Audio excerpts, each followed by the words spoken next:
Sa video na ito ay pag-uusapan po natin ngayon ang analysis ni Egrag Crypto tungkol kay XRP. May nakita siyang tinatawag na last line of defense gamit ang isang linear regression analysis. Sa madaling salita, ito po yung mga levels na dapat po nating bantayan kay XRP kung gusto po niyang manatili sa bullish na galaw. May breakout point, may mga support levels, at syempre may mga zone na delikado kung mababasag. Kaya yan po ang siyang ating pag-uusapan sa video na ito, pero bago po tayo magpatuloy ay pakibasa na lamang po muna ang disclaimer dito po sa ibaba ng ating screen. Yan, simulan po natin sa kung ano po ba ang ibig sabihin ng 3.65 na breakout point. Yan, check po natin yung post dito ni Egrag Crypto. Ayan, kung saan ay meron po siyang 89.1k na bilang ng mga followers. Yan, at meron po siyang ibinahagi rito na dalawang chart na siyang laman ng ating pag-uusapan sa video na ito. Kaya yan, ayon po kay Ginoong Egrag, sa XRP ay mayroong malinaw na breakout level sa presyong $3.65. Kung makakaya po niyang mag-close sa itaas nito, ay dito yan ay sabay po na yan, kung siya ay magsasara sa ibabaw ng presyong 3.65 at sabay po na malampasan niya ang green arch boundary na nakikita natin dito sa chart, dito po magsisimula ang tinatawag na price discovery. Ibig pong sabihin yan ay pwede pong sumabog ang kanyang presyo pataas dahil wala nang masyadong resistance sa ibabaw nito. Kaya yan, palakin lang natin yung ating chart. Ayan, yan po yung green line. Yan, kung makakalampas po siya dyan, ay papasok na po itong si XRP sa price discovery mode. Ayan, kung mangyari ito ay posibleng makita natin ang mabilis na pag-akyat ng XRP. Ang impact nito sa market ay malaking confidence sa mga traders at saka investors. Karaniwan kapag nagkaroon po ng breakout, mas maraming pumapasok na buyers na siyang nagtutulak lalo sa presyo. Ngayon ay bakit naman po mahalaga ang $2.90 na support level? Ayan, hindi lang puro resistance ang dapat nating bantayan. Sinabi rin ni Egrag na ang $2.90 ay nasa midpoint ng linear lag channel. Ito ang critical support na dapat hawakan ni XRP. Kapag nanatili po siya sa ibabaw ng $2.90, ibig sabihin stable po ang kanyang bullish setup. Kung bumagsak man siya pero mabilis na mag-bounce mula sa $2.90, positive pa rin ang signal na kaya niyang ipagpatuloy ang kanyang pag-akyat. Pero kung bababa po siya sa ilalim nito, magiging warning sign na humihina ang momentum. Ang epekto po nito ay maaring magdulot ng takot sa market at mag-udyok ng pagbebenta mula sa ibang mga traders. Ano naman po ang ibig sabihin ng $2.65 bilang unang defense or first line of defense? Yan, si Egrag ay naglagay ng kanyang tinatawag na first line of defense sa presyong $2.65. Ang sabi niya ay possible na magkaroon ng wicks o mabilis na bagsak, pero ang mahalaga ay hindi dapat mag-close sa ilalim ng $2.65 sa daily time frame.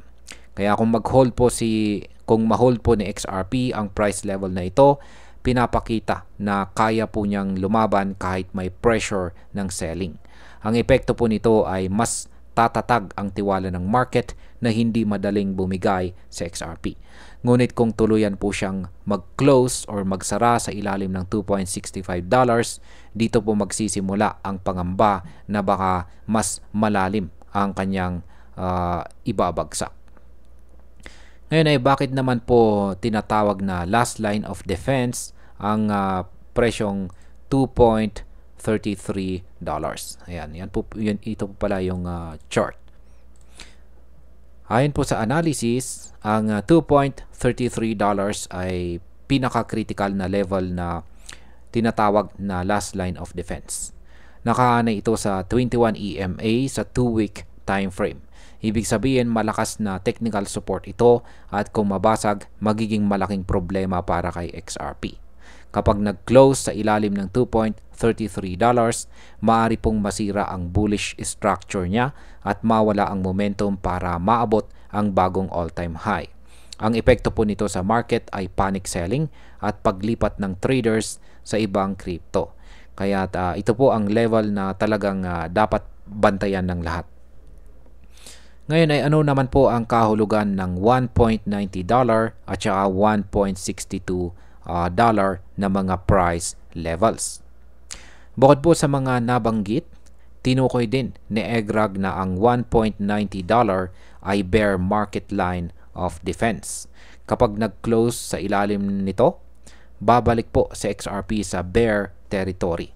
At kung bumaba pa hanggang $1.62, ito na ang kumpirmasyon na nasa bearish trend siya. Ang epekto po nito sa market ay malala. Kapag nangyari ito, marami sa mga long-term holders ang maaring mawalan ng tiwala at magbenta ng kanilang hawak or holdings. Sa madaling salita, magiging mahirap para kay XRP na makabawi agad. Ngayon ay ano naman po ang macro outlook ni EGRAG?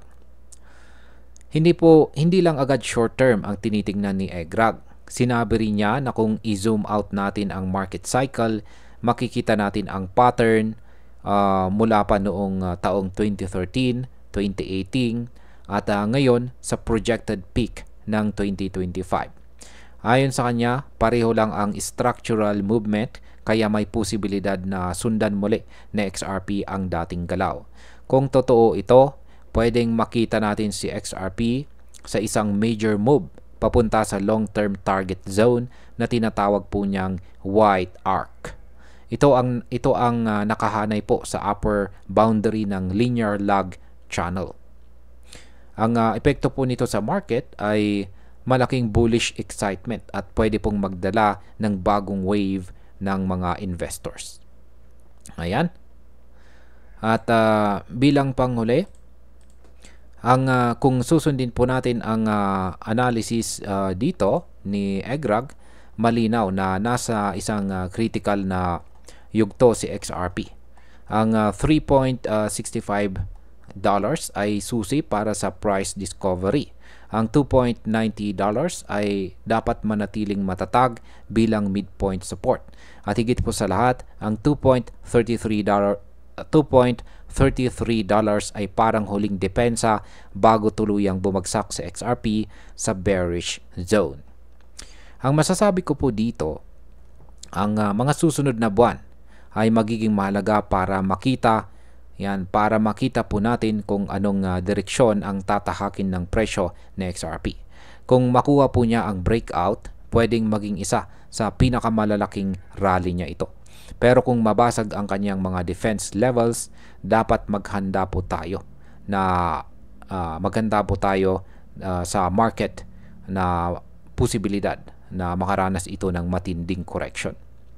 At hanggang dito na lamang po tayo sa video na ito mga ka-crypto. Marami pong salamat sa panonood. Ingat po tayo lagi at God bless po sa ating lahat.